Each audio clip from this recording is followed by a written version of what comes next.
So, welcome to this session on Indian knowledge system और Indian knowledge system में अब हम समझने की कोशिश करते हैं कि क्या रोल रहा है इंडियन फिलॉसफी का।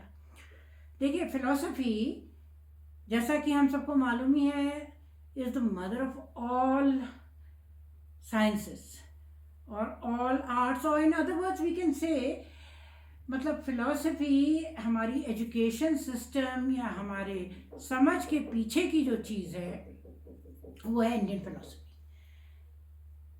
या फिलॉसफी इन जनरल। क्योंकि हम कहते हैं ना, एम फिल चाहे वो कोई भी सब्जेक्ट का हो, पीएचडी चाहे वो किसी भी विषय में हो, मतलब हम डॉक्टर हैं फिलॉसफी के या मास्टर हैं फिलॉसफी के, तो कहने का मतलब है कि इतने तमाम विषयों को अपने अंदर जो लेते हुए चलती है वो क्या है, फिलॉसफी। तो it is the mother of all these different varied subjects और एस्पेक्ट्स। तो जब हम फिलॉसफी की बात करेंगे तो पहले देखिए, फिलॉसफी अचानक से नहीं डेवलप हुई, क्योंकि हमें मालूम ही है कि about 13.8 billion years ago, what was formed with the Big Bang, our universe. And then about 13.6 billion years ago, the Milky Way galaxy. And finally, the Earth around 4.5 billion years ago. 4.5. और अर्थ के बाद जब धीरे धीरे धीरे life form होने लगी तो उसको समय लगा उसमें, और life originated around we can say about 3.7 billion years ago. और वो भी किस फॉर्म में, in the form of prokaryotes, मतलब प्रिमिटिव सेल्स थी वो, जिसमें न्यूक्लियस नहीं था, जिसमें ज़रूरत नहीं थी ऑक्सीजन की, एनारोबिक उनका रेस्पिरेशन था। और डेवलप होते होते होते फिर फाइनली बनी the true cell, the eukaryotic cell around 2.7 billion years ago. और जब वो बनी, मतलब जिसमें न्यूक्लियस भी था, जिसको ऑक्सीजन की ज़रूरत होती थी, वेरियस अदर फीचर्स, तो विकसित हुई बहुत सारी स्पीशीज, बहुत सारे genera, and it's surprising that about 1 trillion species are known to date. लेकिन इनमें से सिर्फ 21 लाख, जो हमारा डेटा 2024 का कहता है कि 21 लाख जो हैं वो ही इनमें से आइडेंटिफाइड हैं। तो आप देखिए कितना लंबा गैप है, अभी कितनी नॉलेज और गेन करनी है इनके विषय में। इसमें बहुत सारे जो है वो क्या है, हमारे माइक्रो ऑर्गेनिजम्स, क्योंकि micro organisms, the micro flora जो दिखती नहीं है लेकिन बहुत ही इंपॉर्टेंट रोल है उसका in our day-to-day, everyday life, and in so many various aspects of life, वो कंट्रोल करती हैं उसको, दिखती नहीं है लेकिन रोल उनका बहुत इम्पोर्टेंट है।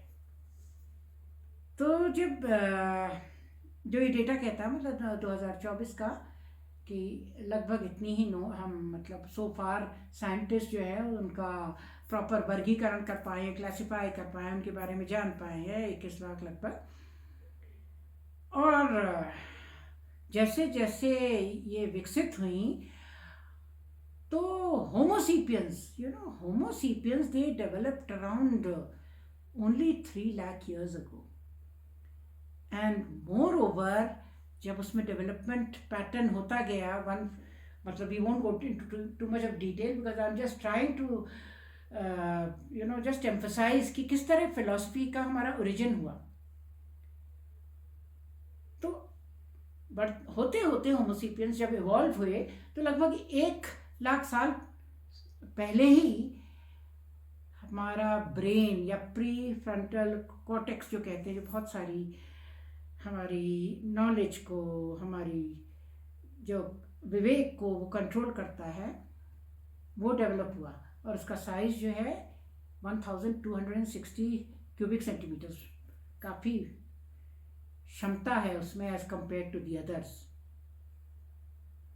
तो जैसे इवॉल्व होता गया तब तक तो क्या था, homo sapiens they were they led we can say nomadic existence, मतलब जो कुछ कंद मूल फल होते थे उनको खा के वो जीवित रहते थे, और इसी तरह के प्रकृति में रहते थे। केव्स के बारे में सब में पढ़ा है, केव्स की जो उनकी ज़िंदगी थी, वॉन्डरिंग ज़िंदगी थी, वो वॉन्डरर्स थे।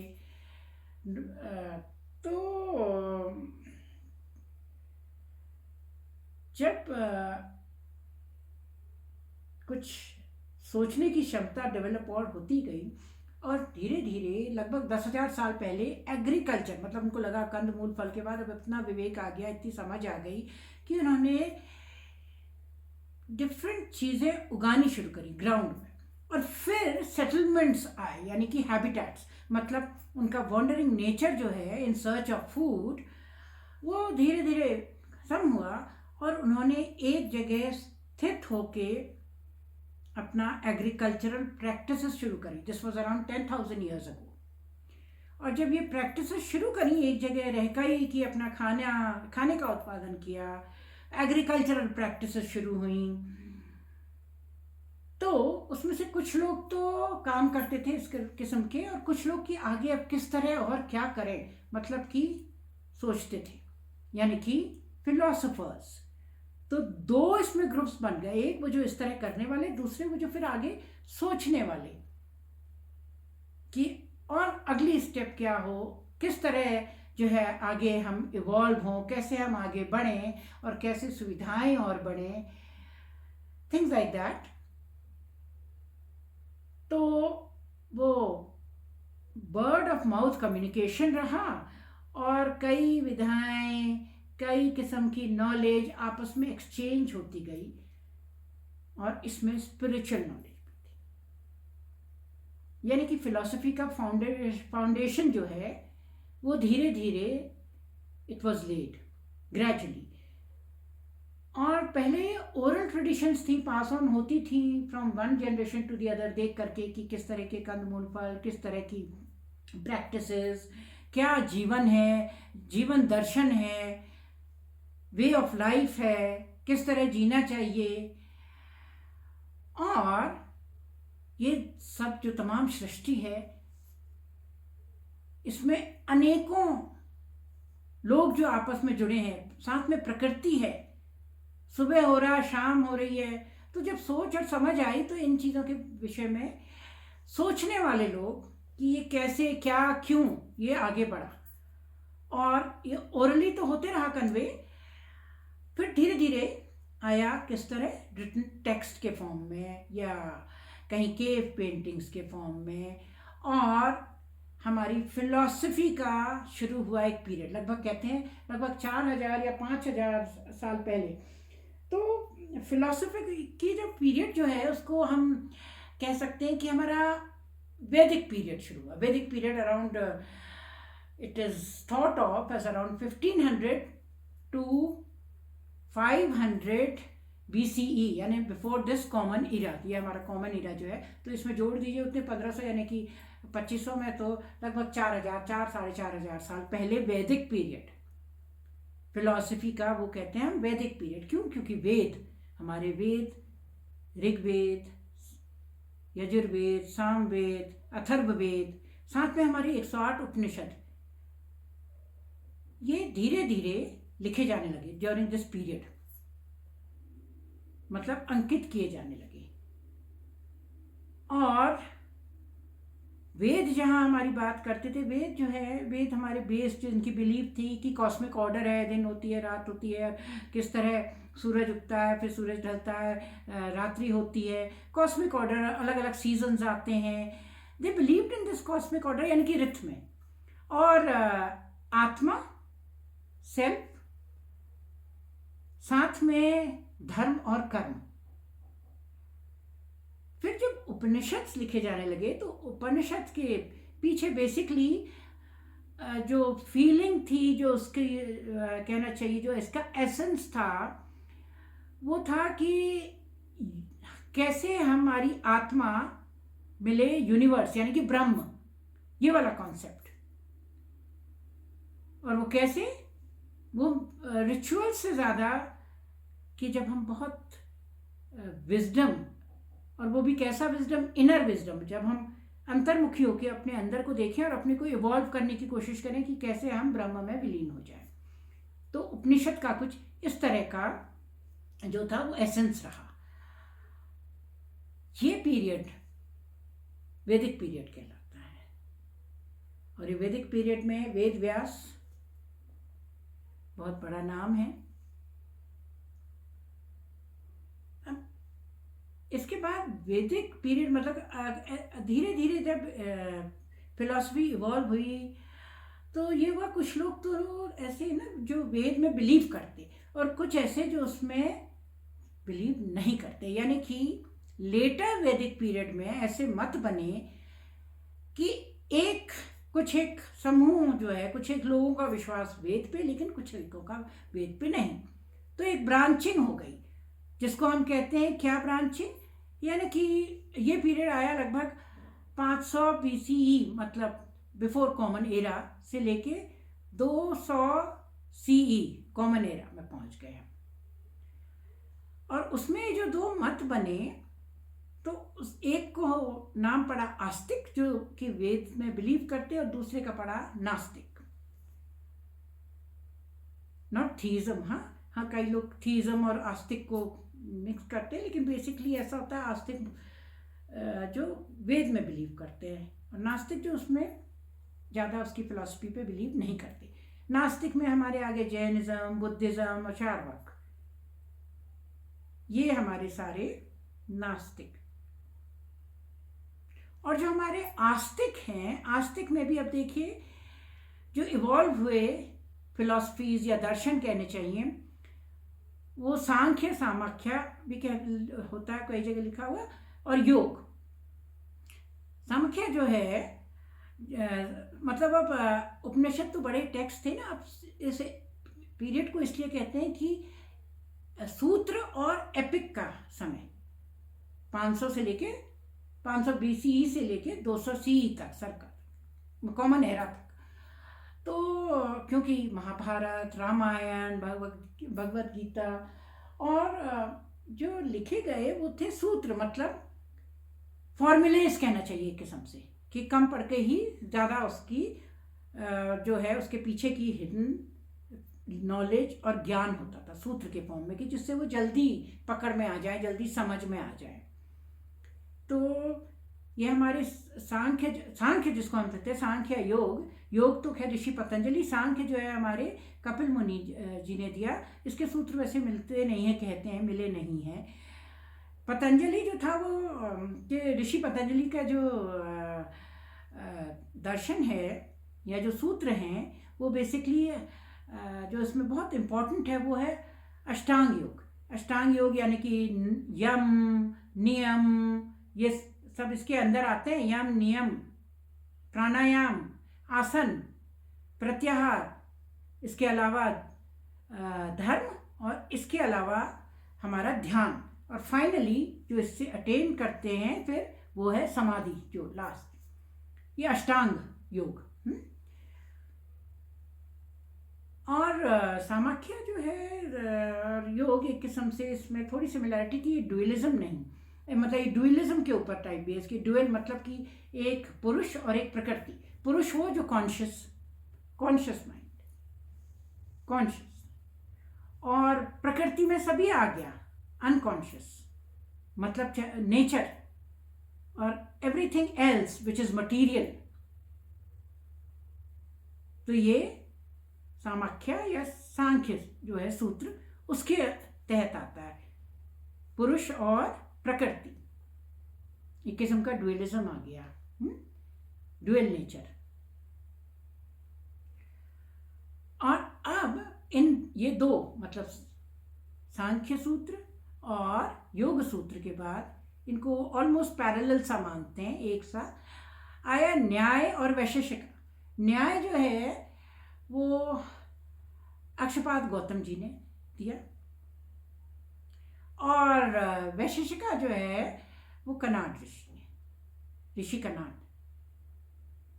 कनाड जो कि बिलीव करते थे, मतलब इसके पीछे की जो है कि इसमें जो हमें जो नॉलेज है वो मोक्ष जो मिलता है वो नॉलेज के थ्रू। और नॉलेज जो है हमारी, मतलब इन्होंने कण या मटेरियल, मतलब हर चीज़ जो है उसके पीछे कहीं ना कहीं इन्होंने तो जो थ्योरी दी वो एटमिज्म की थी, और इसी से ही जो ग्राउंड बना वो बना हमारे फिजिक्स और मेटाफिजिक्स का, ऋषि कर्नाड के। और वहीं पे जो न्याय, जैसा नाम से ही दिख रहा है, अंदाजा आ रहा है, न्याय सूत्र जो है वो एविडेंस बेस्ड है, मतलब लॉजिक। इसके पीछे ये है कि कोई भी ऐसी बिलीफ नहीं जिसके पीछे लॉजिक ना हो। एपिस्टेमोलॉजी भी कह सकते हैं इसको, या लॉजिक बेस्ड भी कह सकते हैं न्याय सूत्र हमारे। तो ये न्याय सूत्र जो हैं, ये न्याय सूत्र जो अक्षपाद गौतम जी ने दिए, तो ये और वैशेषिक कर्नाड के दिए, ऋषि कर्नाड, कण, उससे इनका नाम ही फिर कर्नाड पड़ गया, क्योंकि ये कणों में, एटमिज्म में ये थ्योरी इन्होंने इतने पहले दे दी थी। और साथ ही में एक दर्शन ये डेवलप हुआ जो था मीमांसा। मीमांसा जिसके पीछे हैं हमारे जो ऋषि हैं, वो हैं ऋषि हमारे, जो पहले भी मैं जिक्र कर चुकी हूँ इनका इससे पहले के इसमें, जैमिनी। ऋषि जैमिनी जो हैं, जब उन्होंने ये सूत्र दिया, इसका मीमांसा दिया, तो ये प्रैक्टिकल एक्शन ओरिएंटेड इनका जो है वे है, मेथड है to attain moksha. How? By duties and by rituals. Mimamsa, his philosophy, very popular philosophy. And last but not the least is Vedanta, मतलब वेदों का आप कहना चाहिए एक किस्म से अंत, ये कहते हैं इनको।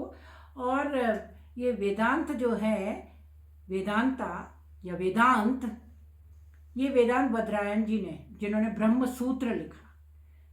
ब्रह्म सूत्र जो है वो फोकस करता है ब्रह्म पे, ब्रह्म एब्सोल्यूट ट्रूथ, और क्या एक रिलेशन किस तरह कायम हो सकता है, बन सकता है आत्मा और ब्रह्म में, Brahman the universe. In other words, Advaita, मतलब ये डुअलिज्म की बात नहीं करता, मोनोइज्म, कि सब कुछ जो है समाहित किसमें होता है? ब्रह्म में। अल्टीमेटली आत्मा उसी का पार्ट है, द सोल। तो ये जो 6 हमारे फिलोसफिकल स्कूल्स हैं, कहना चाहिए आस्तिक विधि के, आस्तिक दर्शन के, इन 6 के 6 को, यानी कि ये 6 कौन से हमारे हो गए? ये 6 हमारे हो गए, शुरुआत करते हुए किससे? सामाख्य, योग, उसके बाद हमारा आ गया वैशेषिक, न्याय, मीमांसा, वेदांत। इन 6 के 6 को मिला करके कहते हैं षड दर्शन। और यही षड दर्शन जो हैं, 6 मतलब दर्शन, ये हमारे कहलाते हैं कोर बिलीव्स हिंदू दर्शन के या सनातन दर्शन के। These 6 very important. और सब जो है हमें बताते हैं कि किस तरह हमारी ड्यूटीज करके, किस तरह इवॉल्व होके हम अंत में ब्रह्म में विलीन हो सकते हैं, यानी कि मतलब मोक्ष को प्राप्त कर सकते हैं। So there is different ways to attain moksha. Well, the thinking behind this is very deep, कि जो हम हैं मटीरियल, मतलब हम कुछ नहीं हैं। क्योंकि हम कुछ नहीं क्यों नहीं है? क्योंकि हम अंत में किस में मिल जाते हैं? इस इतने बड़े अनंत जो है हमारा, जो ट्रूथ है, absolute truth, that is the Brahma, the universe. तो ये युग जो है हमारा कौन सा वाला है, कौन सा पीरियड है? ये है हमारा पोस्ट वैदिक, या कहना चाहिए लेटर वैदिक, क्योंकि जब वेद और उपनिषद बने उसी के बाद भी मत भी हुए फिर धीरे धीरे दो। एक हमारा ये वाला जिसको हम कहते हैं ऑर्थोडॉक्स यानी कि आस्तिक, दूसरा नास्तिक जिसको कहते हैं हेटेरोडॉक्स, जो कि वेद में बिलीव नहीं करते थे। और हाँ, ये वो समय था जब मौर्य एम्पायर थी, मौर्यों का शासन था इस बीच में, और चाणक्य ने क्या लिखी? अर्थशास्त्र। अर्थशास्त्र which tells us about good governance, which tells us about philosophy, which tells us about economy. तो इसका विकास भी उसी दौरान हुआ। अब इसके बाद आते हैं हम इसके नेक्स्ट फेज में, क्योंकि 200 सी में, कॉमन ईरा में जब तक ये इस तरह डेवलपमेंट होते गए, तो 200 सी के बाद 200 से लगभग 1000 तक कहते हैं जो कॉमन एरा है। तो ये वाला जो पीरियड था, इसमें ये विभिन्न दर्शन जो हैं ये इवॉल्व हुए, इनके बीच में बहस शुरू हुई, चर्चाएं शुरू हुई, और साथ में बुद्धिज्म, जैनिज्म, इस सब का भी आगे विकास हुआ। और ये वाला जो पीरियड है हमारा, यानी कि 200 सीई से लेकर 1000 सीई कॉमन एरा तक का, इसके बीच का एक पीरियड है जो कहलाता है 350 से लगभग 550 कॉमन ईरा वाला, मतलब जिस समय हमारी I Gupta empire, and this is the golden period of India. Why? क्योंकि इस दौरान चाहे आर्किटेक्चर हो, चाहे हमारी इकोनॉमी हो, चाहे हमारा पॉलिटिकल सिस्टम हो, चाहे हमारी साइंसेस हो, मतलब सभी फ्लरिश करें। और साथ ही में फ्लरिश करे ये डिफरेंट जो स्कूल्स थे ऑफ फिलॉसफी। इनमें सामख्या जो है, या सांख्य कहते हैं जिसको, उससे भी और ज़्यादा कनाट का दर्शन, क्योंकि वो एटमिज्म पे बेस्ड था, कण पे बेस्ड था, मीमांसा, वैशेषिका, मतलब जो कनाट का हमारा सिस्टम है वो, और वेदांता। और यही वो दौर है जब हमें जो है, क्योंकि इतनी प्रोग्रेस हो रही थी ना सारी फील्ड्स में, तो साइंसेस में मिले जैसे आर्यभट्ट, जिनका इतना कंट्रीब्यूशन है development of not only mathematics but also he gave so much thought, so many ideas about the solar system, कि कैसे हमारा सोलर सिस्टम है उसके विषय में। और भी बहुत सारे हैं विद्वान जिन्होंने अपने थ्योरीज डेवलप करी ड्यूरिंग दिस पीरियड,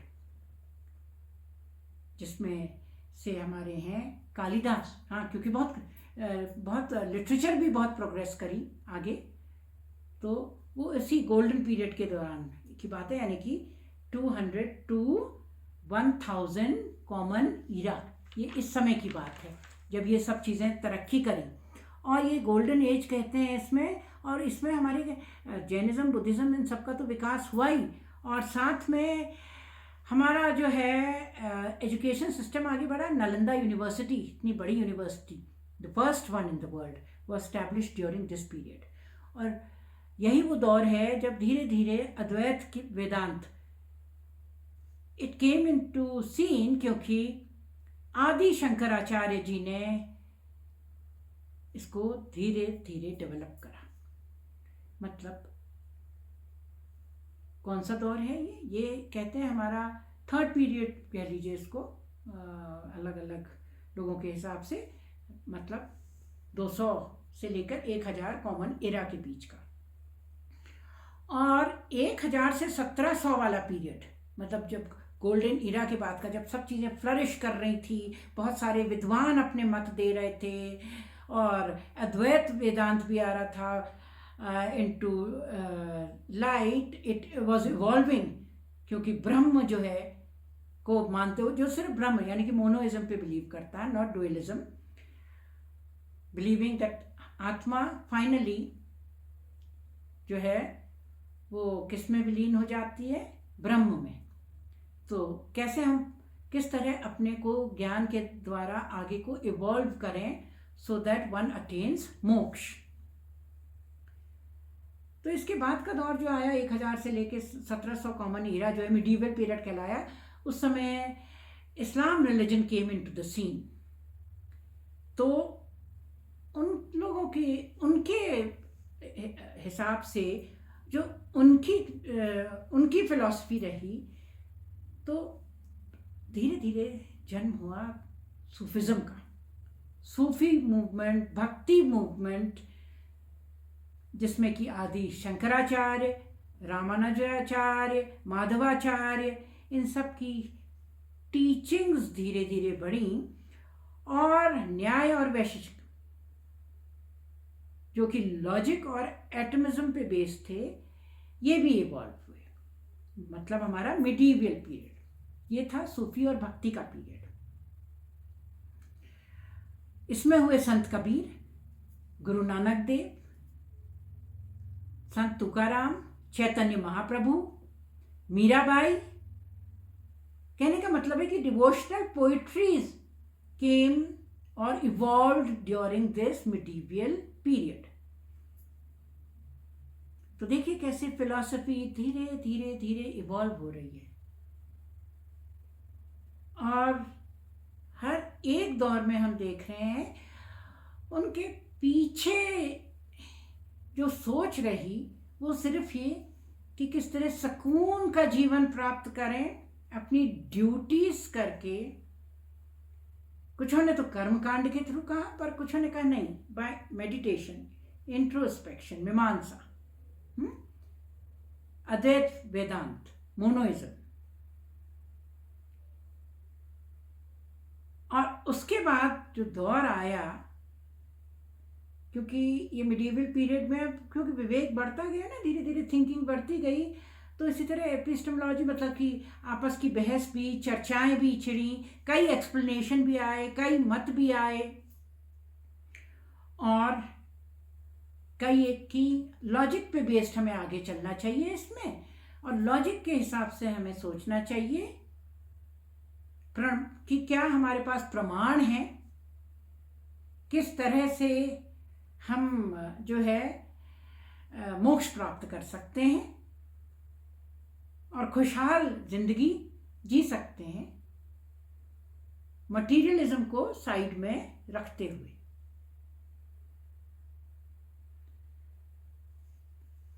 ये जब इस दौर में रहा तो कहते हैं कि अब ये वाला दौर चल रहा है 1700 से बाद से आज तक का जो अभी चल रहा है, इसको कहा जाता है द मॉडर्न पीरियड।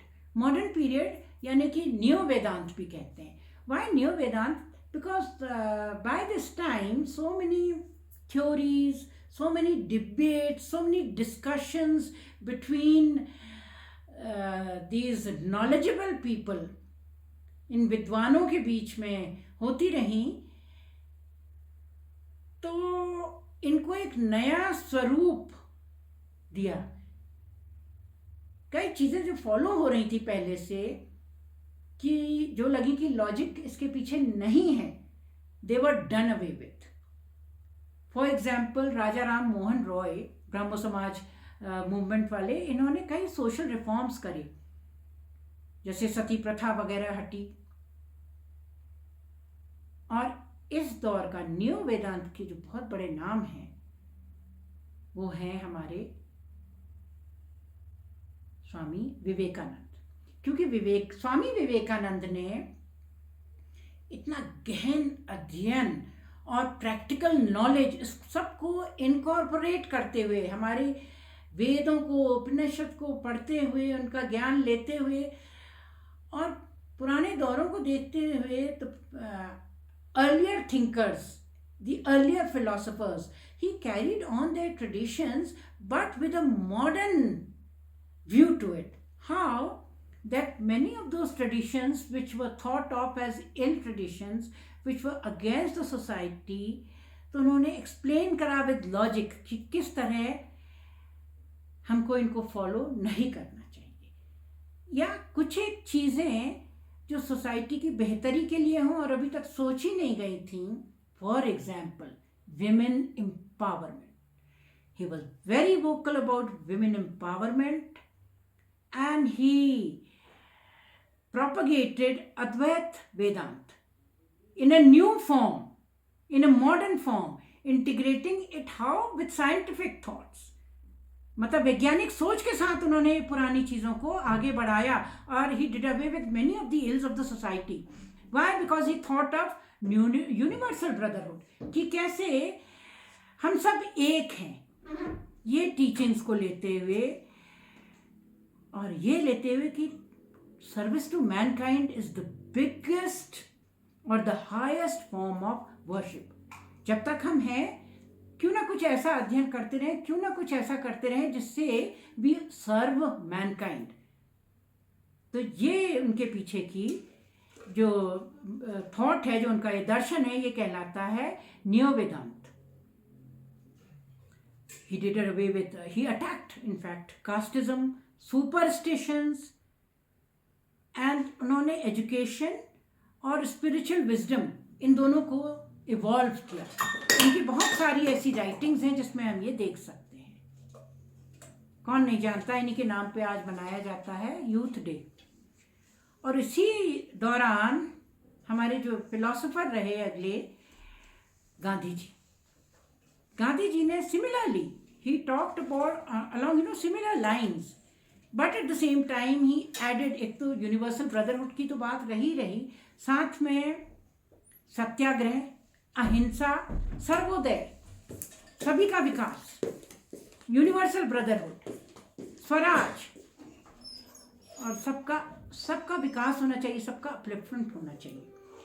तो ये हमारा जो है टिल डेट लगातार इसमें अभी भी थिंकर्स जो हैं, फिलोसोफर्स जो हैं, अपने व्यूज़ ऐड करते चले आए. तो कहने का मतलब है मोटे तौर पर कुछ ने 4 कुछ ने 5 पार्ट्स में, इसको पीरियड्स में कहा है. ये इवॉल्व हुई हमारी philosophy right from the time जब वो बिग बैंग हुआ, तब से देखिए आज हम कहाँ आ गए. और इन्होंने जब समझाया नियो वेदांता, स्वामी विवेकानंद की साइंस का क्या कंट्रीब्यूशन है, वैज्ञानिक सोच रख के अगर हम आगे बढ़ें तो हम हर क्षेत्रों में तरक्की. विज्ञान does not pertain just to science, physics, chemistry, maths. No, वैज्ञानिक सोच मतलब कि एक लॉजिकल, एक सिस्टमैटिक वे से हम किसी भी कला में, किसी भी विधा में आगे बढ़ें जिससे कि समाज की बेहतरी हो. और यही थॉट आगे, यही स्पिरिट आगे कैरी करी हमारे गांधी जी ने, गांधीयन थॉट जिसको कहते हैं. तो हमारा शुरुआत हुई हमारे वैदिक पीरियड से 4 से 4,500 साल पहले. फिर आया हमारा लेटर वैदिक पीरियड जब मौर्यन एम्पायर का शासन हुआ, चाणक्य आए, और साथ ही में हमारे 2 मत बने, षट दर्शन. 2 मत कैसे बने, एक हमारा आस्तिक, एक नास्तिक. नास्तिक में वो नास्तिक ये नहीं कि ईश्वर को नहीं मानने, नास्तिक ये कि वो वेद के ऊपर उतना उनका विश्वास नहीं था, जिसमें कि जैनिज्म, बुद्धिज्म और चार्वाक वो वाली इसमें मत वाले हैं जो मटीरियलिज्म पे विश्वास करते हैं. And who does not know about Buddhism and Jainism. उनकी फिलॉसफीज थोड़ी फर्क थी, लेकिन थी सब वही कि कैसे मोक्ष हम प्राप्त करें. तरीके अलग थे, वेदों में बिलीव नहीं करने वाले, लेकिन उनका अपना लॉजिक, अपनी फिलॉसफी इन्होंने डेवलप करी. और अभी भी आज के दिन आप देख रहे हैं कितने लोग हैं जो जैनिज्म और बुद्धिज्म पे विश्वास करते हैं. तो ये फिलॉसफीज है, इंसान की सोच है कि वो किस सोच की तरफ उनका झुकाव हो जाए. एज लॉन्ग एज जिंदगी खुशहाल हो, सुकून हो उसमें, और कोई ध्येय हो, कोई लक्ष्य हो उसमें.